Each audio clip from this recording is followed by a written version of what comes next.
the table.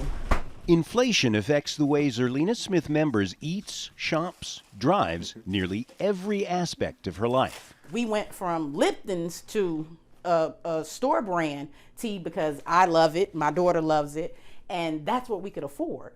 The inflation has us in the store where we used to can spend, say, $20 on lunch meat, bread, and cheese. The basic things have doubled. A loaf of bread is $5. Who can afford that? Food and fuel have been especially hard hit.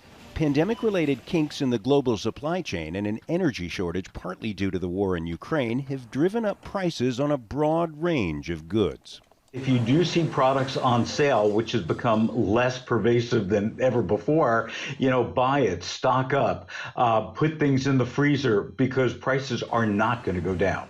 That's left grocery store shelves more bare and more pricey. The Dollar Tree is the kind of store a lot of working class families come to save money. For 35 years, nearly everything in the store cost $1.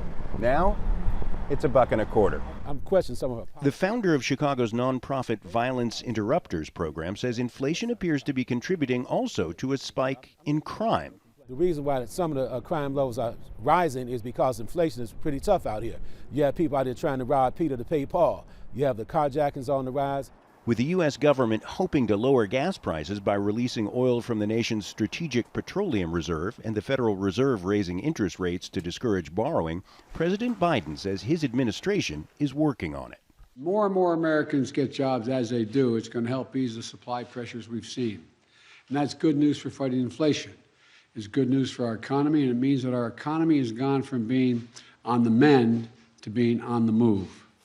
For Zerlina Smith members, inflation has also dashed her hopes of starting off the year with a new kitchen. Labor prices went up from $12,000 to $25,000 in a matter of a year. So this is the old kitchen with new appliances, and we have cabinets in my garage, we have countertops in my garage, flooring, and we can't afford to do it.